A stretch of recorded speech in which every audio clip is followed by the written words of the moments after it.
네, 금일 이슈앤토크 첫 번째입니다. 코스피 2000선을 눈앞에 어느새 금방 들어왔습니다. 기관이 9일째 사자 공격 앞으로 매수가 들어왔거든요. 오늘도 역시 공격적으로 우상을 땡겨주는 건 기관이었는데 과연 계속 지속될 수 있는지 체크해보도록 하겠습니다. 두 번째 이슈입니다. 잦아드는 엔저 부분에 자동차주가 본격적으로 브롱 하고 다시 이제 제대로 시동을 거는지 저희가 체크를 해보는 대안주인가 아닌가 다시 한번 체크해보도록 하겠습니다. 네, 이슈 세 번째입니다. 모바일 게임주가 드디어 이제 봄 부분에 대해서 봄 나들이 부분과 함께 자동차 안에서 이제 게임을 많이 할 것이라는 기대감과 함께 신작 게임 출시 기대하면서 기지개를 옴팡지게 지금 피고 있습니다. 과연 따라잡으면서 모바일 게임주 집중해야 될 건지 특히나 우리 정대인 멘토포트에 모바일 게임주가 있거든요. 집중적으로 한번 살펴보도록 하겠습니다. 그래요. 오늘 시장이 전반적으로 강원도 화천 전선에서 이건 뭔가 움직이는 부분이다. 북한 쪽에서 어제 오후에 그렇게 강력한 경고를 했고 갑자기 오전장에서 오늘 금일 새벽 2시경쯤에 발생됐던 부분이 언론으로 노출이 되면서 시장이 출렁였는데요. 진돗개 하나가 발령이 됐습니다. 그랬는데 이것이 결국 급락이 나오더니요. 순간만에 선물지수에 급락 나왔던 게 바로 제자리를 갖다 놨죠. 시가 부분까지 회복을 했습니다. 그러면서 오늘 1990포인트까지 회복하면서 상승세를 마감했는데요. 과연 이 부분 그냥 웃으면서 해프닝만 넘어가야 되는 것인지 아니면 이 속에서 어떤 전략을 잡아야 되는지 김용준 멘토 네. 아까 살짝 짜증이 좀 났던 네. 하루였다라고 했어요. 네. 저도 그만큼 했는데요. 오늘 시장 앞으로 이런 게 하루 이틀 그냥 끝나지는 않을 것 같아요.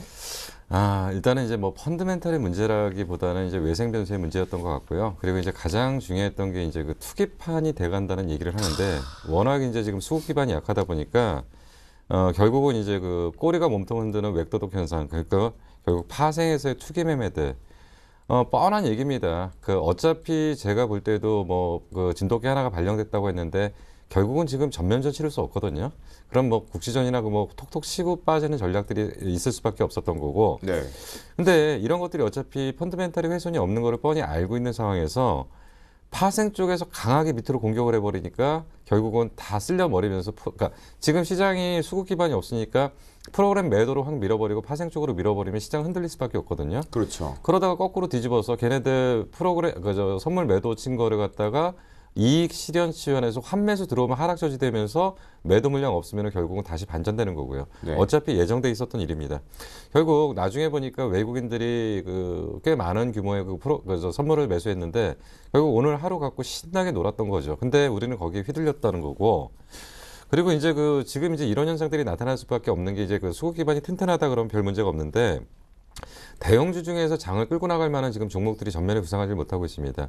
사실 최근에 이제 IT 쪽에 삼성전자, SK 하이닉스가 그래도 시장의 중심축이 되고 있고요. 그리고 결국은 이제 자동차 쪽에서 현대차 그리고 관련 뭐 자동차 부품주들 이런 쪽이 위쪽으로 가고는 있지만 전고점을 상향 돌파하지 못하기 때문에 시장의 분위기를 완전히 장악하지 못하고 있는 상황에서 바닥권에 있는 화학주, 철강주 이런 것들은 못 올라오고 있거든요.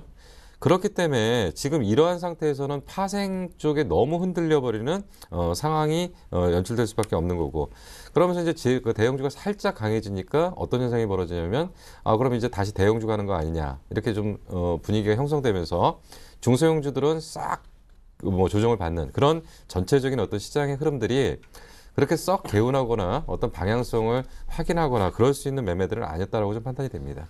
그러니까 결국 오늘 시장은 저희가 사우나로 좀 비교할 수 있을 것 네. 같아요. 시원하게 피로를 풀고 이제 상승 부분에 견디려고 하고 있는데 그런 부분 속에서 분명하게 사우나를 했고 개운하다라는 생각을 하고 나왔는데 옷을 입는데 피로감이 더 많아져 버렸던 하루였던 것 같아요. 동의하십니까? 예, 동의합니다. 네, 그렇군요. 결국 웹도덕 현상 부분이 계속해서 이루어지고 있는 시점이다라고 보실 수가 좀 있겠습니다. 자, 정대인 멘토는 오늘 이 해프닝 속에서도 어떤 전략 그리고 시장을 어떻게 대응하셨는지 되게 무척 궁금한데요. 정대인 멘토 오늘 어떤 전략으로 좀 대응하셨습니까? 예, 뭐 저는 뉴스가 일단 2시 반에 나왔다고 이제 알았는데 뭐 시장에서 항상 뉴스를 갖고 주가를 흔드는 모습은 자주 봤습니다. 근데 저 같은 경우는 오전 같은 경우는 이제 종가 매수를 주로 장 막판에 종가 매수 위주로 하다 보니까 오전에는 9시 반까지는 관망하는 모습을 좀 자주 합니다. 그래서 9시 반 이후에 좀 매수를 해야지 하고 있었는데 9시 반에 딱 갑자기 9시 반 되기 전부터 주가가 밀리면서 9시 반에 정확히 꼬리를 말고 올라가면서 뭐 저는 특별하게 어려운 매매는 없었습니다. 오히려 매수 기회였기 때문에 예, 그 뉴스를 알고 나서 내성이라고 해죠. 매번 그 북한 관련 리스크가 발생됐을 때 주가가 일시적으로 좀 급락을 했다가 올라가는 모습 자주 발생이 되고 있는데 그래서 저희는 오히려 매수 기회 찬스로 생각을 하고 노리던 종목들을 오히려 매수했습니다. 아, 그 순간에 예. 아, 그랬습니까? 오, 역시 공격 앞으로 전략이 세워져 있으니까. 근데 오늘 같은 경우 여전히 연기금하고 금융투자창구 쪽에서 예. 공격적으로 매수 앞으로 좀 했어요. 예. 이거 좀 계속해서 지속될 수 있을까요? 어떻게 보십니까, 관점? 글쎄요. 저는 지금 오늘 외국인 쪽에서 그 전기전자를 좀 집중적으로 매도를 했거든요. 그래서 네. 그건 방어적인 차원에서 좀 연기금이나 투신 그리고 금융투자에서 좀 매수를 매수를 한 것 같고요. 네. 그리고 운수장비 쪽에서는 뭐 단기적으로는 기술적 반등 차원에서 또 매수가 유입됐다라고 생각을 하고 거시적 관점 입장에서는 중기적인 좀 포지션을 먼저 선점하는 그런 의미를 두고 좀 운수장비나 자동차, 기타 자동차 부품주를 매수하지 않았나라고 생각이 듭니다. 결국 그러면 오늘 시장 우리 정대인 멘토의 의견을 좀 정리를 해보면요. 시장 자체적으로 봤을 때는 이제 방어 쪽은 기관성 매수세일 뿐이지 본격으로 우상 쪽으로는 가는 것이 아니다. 그렇게 우리가 해석해봐도 될까요? 예, 맞습니다. 맞습니다. 본격적으로 기관이 공격 앞으로 잡는 매수 포지션이 아니라 시장의 방어적인 측면이 여전히 지속되고 있다라는 정대인 멘토의 오늘 시장에 대한 해석이었던 것 같습니다. 수급 현황도 오늘은 아무래도 좀 가볍지 않고 디테일하게 좀 살펴봐야 될 것 같은데요. 연기금이 최근에 돌격 앞으로 나를 따르라. 꼭 제가 생각납니다. 그런 기관들이 9일째 연속해서 사자 행진을 지속하고 있는데요. 이달에만 기관들이 거의 외국인들이 이탈하는 2조 4천억, 5천억 규모를 1조 2천억 정도로 순매수세로 방어를 하고 있단 말입니다. 기관의 행보. 정대희 멘토는 앞에서도 벌써 정의를 해주셨지만 김용준 멘토가 네. 보셨을 때 기관의 행보가 네. 과연 시장을 제대로 가기 위한 걸까요? 아니면 그냥 방어밖에 안 되는 걸까요?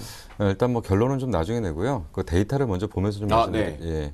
예. 지금 화면에서 지금 뿌려질지 모르겠는데요. 네. 지금 이제 이게 3월 1일부터 오늘까지의 매매를 집계한 겁니다. 근데 이제 그 보니까 빨간색이 나온 건 매수를 한 거고요. 파란색이 나온 건 매도를 한 건데 오늘 날짜 기준으로 정확하게 보니까 기관이 1조 2천억을 매수를 했더라고요. 근데 여기서 지금 이제 누적으로 보니까 연기금이 7천억을 산 거 제외하고는 지금 특별하게 지금 눈에 띄는 부분이 없습니다. 근데 지금 개인이 이제 한 1조 2천억 정도 샀고요. 외국인이 2조 8천억 정도 팔았습니다. 문제는 뭐냐면 지금 외국인들의 매도 강도가 멈추지 않는다는 겁니다. 그렇죠. 그리고 지금 이제 그 연기금이 원래 이제 그 연기금은 이제 매수 스타일 자체가 굉장히 강하게 위쪽으로 사는 쪽이 아니고 하락이 나타날 때 하락 저지형으로 주로 많이 들어오는 쪽이기 때문에 연기금의 수급을 갖고 주식시장이 우상향하기는 좀 굉장히 어렵다. 그러면 외국인 이외에 만약에 국내에서 그 기관들이 들어온다면 투신권이 들어와줘야 되는데 투신권은 지금 보니까 현재까지 한 5천억 정도를 팔고 있더라. 네. 그러면 지금 수급적인 측면에서 수급 개선이 지금 나타나고 있다라고 좀 볼 수는 없고요. 다만 이제 일부 종목에 대한 연기금의 비중들이 좀 높아지면서 뭐 그런 쪽에 지금 종목들이 하방을 잡히면서 좀 레벨업을 지금 하고 있지만 결국 여기도 지금 가만히 내용을 좀 들여다보면은 연기금이 순수하게 주식을 어떤 특정 종목으로 사는 것이 아니라 프로그램과 연계된 전체적인 덩어리를 사는 거라고 본다면은 어떤 특정 종목이 뻗어가는 그런 패턴은 좀 아닐 거다라고 좀 보입니다. 그러면 지금 이제 가장 이 시장을 위쪽으로 볼 수 있는 가장 근거는 일단 첫 번째로는 외국인들의 일단 매도가 멈춰야 되고요. 그리고 나서 투신권의 수급 개선이 좀 나타나야 되는데 투신은 지금 거의 공식처럼 돼 있는 게 2,000포인트가 되면은 결국 계속적으로 펀드 환매가 있기 때문에 투신이 살 수 있는 여력이 없고 당분간요.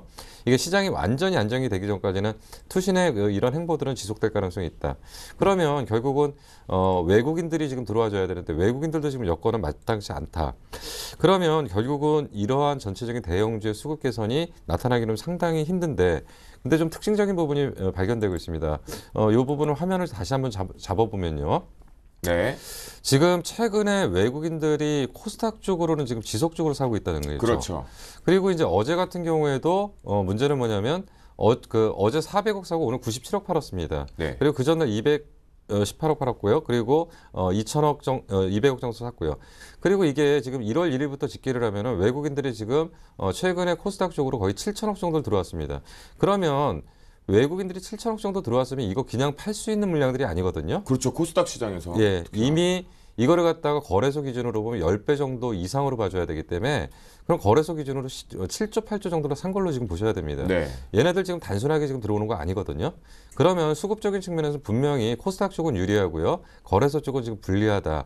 그리고 지금 거래소가 최근에 들어왔던 거는 결국 기관들이 하방을 잡고 하락 저지를 하고 프로그램이 들어왔기 때문에 올라오는 거고 이쪽이 추세적인 상승이 되긴 어렵다. 그러면 역시 수급적인 측면에서는 아직도 코스닥 쪽을 봐줘야 된다라고 판단이 됩니다. 결국 그러면 수급으로 우리나라 시장을 분석을 해야 된다는 관점에서 봤을 때 김영준 멘토의 의견은 유가증권 시장 같은 경우는 일단은 프로그램성, 네. 기계적인 매매에 의해서 올라오기 때문에 예. 그 방어 조가밖에 될 수밖에 없다. 예, 그렇습니다. 그런 의견인 거고 코스닥 쪽에서는 외국인들의 매수세가 좀 집중되고 있는 시점으로 봤을 때는 코스닥에서 수급은 가장 긍정적이다. 코스닥 쪽을 집중해보자라는 수급의 해석인 것 같습니다. 두 번째 이슈, 늘 집중적으로 가져오는 이슈 중에 하나인 것 같은데요. 현재 이제 엔저 현상이 거의 이제 마무리되는 시점이다라는 의견들이 좀 많이 언론을 통해서 여러분들 접목을 하셨을 것 같습니다.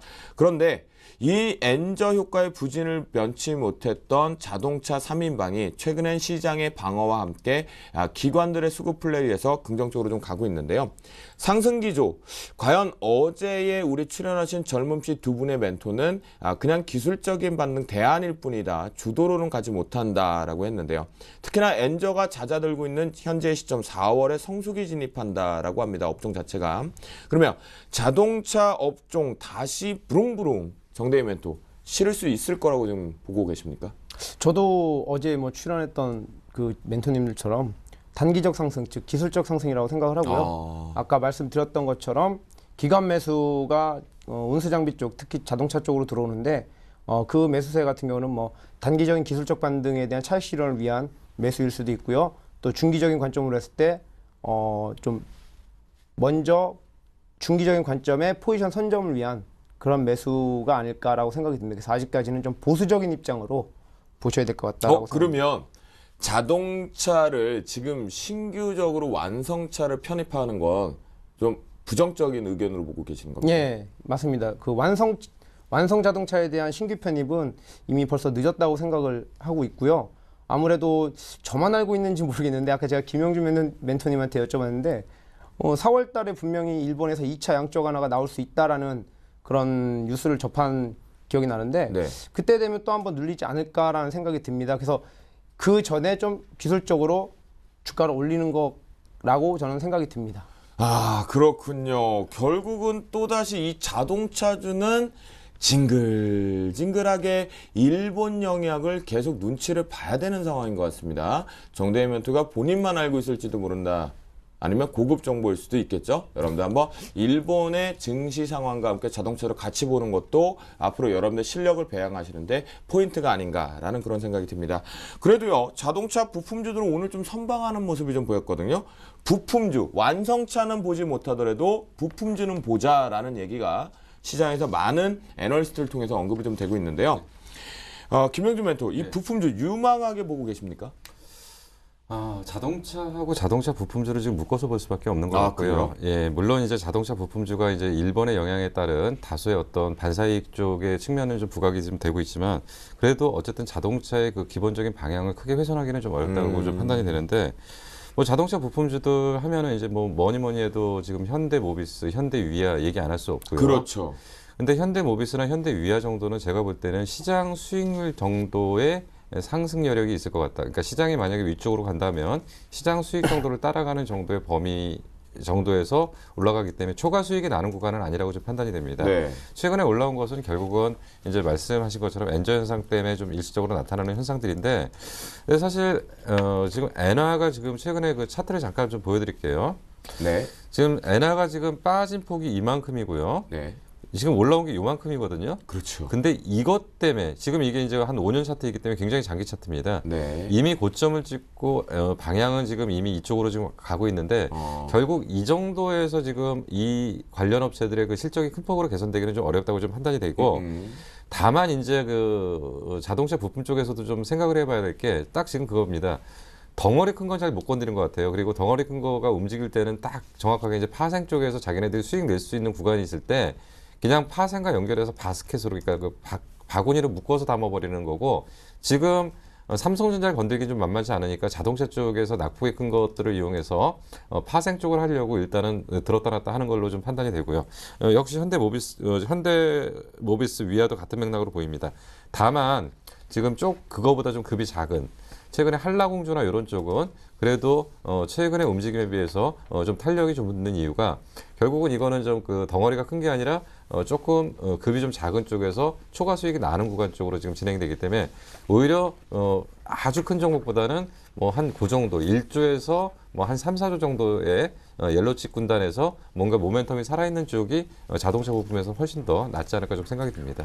결국은 완성차의 흐름보다는 네. 차트의 모양이나 현재 가격적인 매력도 보면 우상향을 힘을 실어주고 있는 것은 네. 자동차 부품주가 모비스나 위아가 훨씬 나요. 예. 그런 부분 속에서 다른 그런 큰 것보다는 지금 한라공조를 본다라고 말씀하시는 거죠. 오히려 그쪽이 시가총액이 적기 때문에 수익률 게임에서는 기관들이 움직일 수 있는 공간이라고 판단이 됩니다. 네, 알겠습니다. 한라공조를 탑픽, 부품주 쪽에서는 탑픽으로 좀 보고 계신다라고 말씀을 김영준 멘토, 우리 김영준 교수님이라고 해야 될 것 같은데요. 멘토에 좀 의견이 온 것 같습니다. 정대 멘토, 자동차 부품주 완성차보다는 이렇게 좀 러브콜이 좀 많긴 많아요.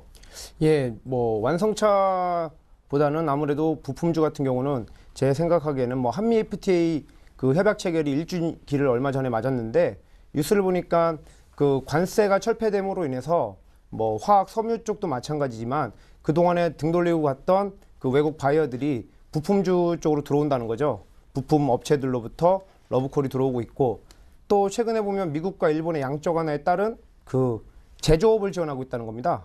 미국과 일본 그리고 유럽들이 그 제조업에 포커스를 맞춰서 정부적인 지원이 있다는 겁니다.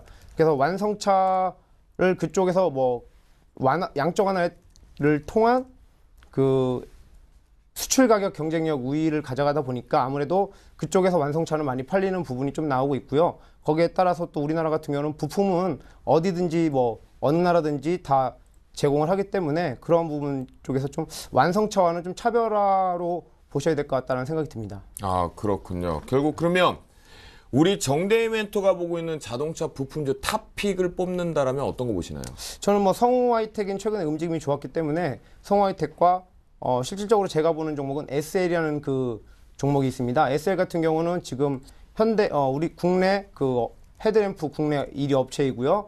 그리고 현대와 기아에 납품을 하고 있고 중국 내수 관련 종목으로 엮어서 보는 이유는 아무래도 중국이 경기 부양을 통해서 뭐 신도시화라든가 그리고 국민들의 뭐 소비를 그 활성화를 시킴으로 따라서 아무래도 현대차가 중국 내 시장 점유율이 7% 그리고 기아차가 10%인 걸 감안했을 때 충분히 내수 관련 종목으로 엮어봐도 괜찮지 않을까 해서 SL 종목을 좀 탑픽 종목으로 보고 싶습니다. 아, 그렇군요. 성우하이텍과 SL을 집중적으로 좀 보자. 탑픽 종목도 본다라고 했거든요. 두 분 다 의견은 동일합니다. 자동차 완성차의 부분에서는 부정적인 의견이지만 자동차 부품주에는 긍정이다. 하지만 무거운 종목군들을 보면은 그건 시장에 대한 지수 연동이 될 수 있기 때문에 부품주 쪽에서 좀 더 작은 종목에 탄력이 있는 것에 집중하자라고 얘기를 하셨는데요. 김영준 멘토는 한라공조를 탑픽으로 뽑아주셨고 정대희 멘토 같은 경우 성우하이텍과 SL을 집중적으로 좀 보자라고 의견을 좀 주셨습니다. 그러면 세 번째 이슈를 살펴보도록 하겠습니다. 게임빌이 실적이 좀 부정적으로 나오고 난 뒤에 주가가 좀 쉬어가다가 최근에 신작 모바일 게임 출시할 예정이라는 뉴스 언론 플레이 하나만으로 또다시 꿈틀꿈틀 들어갑니다. 게임빌뿐만이 아니라 다수의 모바일 게임주들이 상승세 쪽으로 좀 가고 있는데요. 과연 어떤 내용이 있었는지 그리고 다시 한번 주도로서 우리 시청자분들의 계좌를 승천시킬 수 있는지 게임주 전망 김영준 멘토 어떻게 보십니까? 사실 게임주는 저한테는 좀 어려운 종목입니다. 아, 그래요? 예, 왜냐하면 사실 제가 이제 실질적으로 게임을 좀 많이 안 해봤고, 그리고 네. 저는 사실 스타크래프트 시절부터도 한 번도 게임을 해본 적이 없거든요. 아, 네네. 예. 근데 이제 어쨌든 오늘 이제 게임빌이 올라왔던 가장 큰 이유는 이제 내용은 이제 그거더라고요. 이제 3D 야구 쪽, 그러니까 야구 게임이 이제 개발되는 것도 있고요. 그리고 이제 이걸 갖다 3D로 하게 되면 아마도 이제 이 게임을 즐기는 사람들 입장에서는 상당히 어떤 좀 효과가 좀 있을 것 같다. 그리고 이제 거기다가 이제 또 묶어갖고 한 30개 정도의 게임을 지금 동시에 출시한다는 얘기가 지금 나왔던 걸로 같습니다. 그러면서 오늘 이제 기관들이 매수세가 유입되면서 상승을 했는데, 일단은 좀 이런 부분들을 좀 부각하고 싶어요. 그러니까 뭐냐면 NC소프트나 이런 쪽의 종목들이 움직일 때 하고 지금 현재 모바일 게임주들은 고객의 충성도, 그러니까 로열티가 많이 떨어진다. 그렇기 때문에 그쪽은 언제든지 쏠림 현상들이 좀 나타날 수가 있었거든요. 그러니까 그 게임만 계속하던 사람이 그 게임을 계속하면서 거기에 대한 충성도가 높여서 회사에 대한 이익의 기여도가 커져야 되는데, 지금 최근에 이제 게임들은 굉장히 들쑥날쑥한다는 거죠. 그러니까 일시적으로 돈은 벌더라도 연속성을 갖기가 좀 상당히 어렵고, 새로운 작에 대해서 많이 왔다 갔다 하고 이런 것들이 좀 문제라고 지금 보이고요. 그리고 이제 오늘 코스닥 시가총액 상위 종목 중에 게임 종목들을 전반적으로 훑어보니까 이제 게임빌 하나가 올라왔을 때 과거 같은 경우에 어떤 패턴이었냐면, 한 종목이 딱 치고 나오면 주변 종목들이 확산되면서 전체적인 분위기를 형성해 줬다는 거죠. 근데 오늘은 게임빌이 올라오는데 주변주의 반응들은 굉장히 차가웠다는 겁니다. 소폭 플러스에 소폭 마이너스 정도로 지금 마감을 했는데, 결국 그것이 지금 확산이 안 된다는 얘기는 뭐냐면, 게임주들이 지금 본격적으로 상승하기는 좀 어렵다라는 것들을 역으로 시장에서 오늘 증명을 해줬다는 걸로 좀 판단이 됩니다. 그래서 지금 게임주 중에서 시가총액 상위 종목 중에서 추세가 위쪽에 있는 거는 액토즈 소프트 하나만을 제외하고는 전부 바닥에서 지금 반등 구간이거든요. 네. 근데 이 반등의 목표치가 굉장히 제한적일 것 같고요. 그리고 일부 모멘텀이 있으면 예전 같으면 이게 굉장히 상승폭이 커졌어야 되는데, 오늘 못 올라간다는 것들의 측면에서 봤을 때는 이러한 어떤 모멘텀이 아니면 이벤트가 결국은 일시적일 가능성이 있고요. 추세적으로 진행되기는 어렵다. 그렇다면은 반등은 조금 더 이어질 수 있지만 종목별로 결국은 재차 조정적으로 봐야 되기 때문에 아직은 게임주에 대한 전면적인 시장의 부상은 아니다라고 판단이 됩니다. 결국 이 모바일 게임주 같은 경우는 테마를 다시 예전처럼 귀환을 해서 강하게 만들 수 있는 모멘텀 좀 없다라는 부분인 거죠. 예. 그렇군요. 역시 교수님 같았어요. 게임에 대해 약하실 줄 알았는데 진짜 약하네요. 그렇습니다. 결국 이제 모바일 게임주 쪽은 다시 한번 주도 테마로 코스닥을 이끌 만한 과열 양상까지 만들어내기는 좀 부족하다라는 우리 김용준 멘토의 의견이었습니다. 그럼 정대인 멘토, 예. 김용준 멘토의 의견에 동의를 좀 하십니까? 여기서는 제가 동의를 하지 않겠습니다. 반대 의견이세요? 예. 그래요? 네, 들어보겠습니다. 모바일 오늘 게임빌이 3D 야구 게임 출시로 인해서 30여 종의 게임 출시로 인해 갖고 이렇게 상승이 나왔는데, 네. 아까 말씀하셨듯이 다른 게임주들이 잘 못 움직였다라고 하시는데, 움직일 종목들은 다 움직였습니다. 시장의 대장 종목이었던 게임빌을 선두로 해서 조이맥스라든가 윈드러너를 탑재하고 있는 위메이드라든가 오늘 제가 좀 미리 말씀을 드릴 종목 중에 하나도 게임주를 갖고 왔는데, 그래요? 예, 아무래도 예전에 모바일 게임 시장보다는 지금의 좀 모바일 이슈라든가 모멘텀은 쉽게 무너지지 않고, 아무래도 좀 당분간은 올 한 해는 좀 지속이 되지 않을까라는 전망을 가져갑니다. 그 이유를 들면, 네. 카카오톡 플랫폼과 그리고 NHN의 라인을 통해서 해외 시장 매출액이 증가가 나올 수 있다라는 전망이 지금 시장에서 나오고 있고요. 그거를 통해서 모든 게임들이 지금 신작을 지금 준비하고 있고, 뭐가 중요하냐면 크로스 프로모션이 가능하다는 거죠. 한 게임 회사가 게임을 흥행을 하면 그 게임을 통해서 신작이 출시될 때 다른 게임까지도 전이 된다는 그런 이점들이 있기 때문에, 또 지금 캐주얼, 즉 퍼즐 게임을 놓고 말씀하시는 것 같은데, 퍼즐 게임 쪽, 즉 캐주얼 게임 쪽에서 미드코어 쪽으로 넘어간다는 거죠. 미드코어 게임이 뭐냐면 아케이드 액션 게임이라든가, 그리고 RPG 게임들, 그런 게임들을 여러분들 다 해보셨지 않습니까? 온라인 게임 때 남들보다 아이템 구매 욕구가 강해진다는 겁니다. 왜냐하면 내 캐릭터가 그 아이템을 구매함으로 인해서 레벨업도 빨라지고 강해진다는 거죠. 한마디로 승부욕이 자극이 된다는 겁니다. 그러니까 한마디로 퍼즐 게임보다는 고객의 충성도가 높아질 수 있고 그러한 가치가 있기 때문에 해외 시장에서도 충분히 또 가능하고 지금 NHN 라인 같은 경우에 그 접속자 수가 1억 2천만 명이고 중국 시장까지 포함하면 중국은 그 중국의 위챗이라는 메신저도 4억만 명 정도의 인구가 있다고 하니까 그쪽 시장까지 좀 진출을 하면 더 성장성이 있다고 봅니다. 결국 근데 제가 어제 이제 방송이 끝나고요. 몸이 좀 안 좋음에도 불구하고 미팅이 하나 있어서 커피숍을 좀 갔었거든요. 근데 신기한 얘기를 옆에서 젊은 친구들이 얘기를 하고 있더라고요. 뭐였냐면 한 게임에서 모바일 게임을 탑재를 라인에다가 했는데 흥행을 완전히 실패를 했대요. 근데 그 똑같은 게임을 카카오톡에다 넣으니까 1위 게임으로 올라간다는 거예요. 그만큼 이게 모바일 게임에서도 이 연동 부분에 어디에다 붙였냐에 따라 중요한 것 같은데 지금 정대희 멘토가 게임주에 대해서 전략을 딱 잡아주는데요. 전 순간 게임을 하고 계시는 분인 줄 알았어요. 너무 이렇게 해맑게 게임주에 대한 가치를 좀 얘기하시는데요. 그 얼굴을 보더라도 정대희 멘토 웃음 보세요. 아 너무 해맑으세요.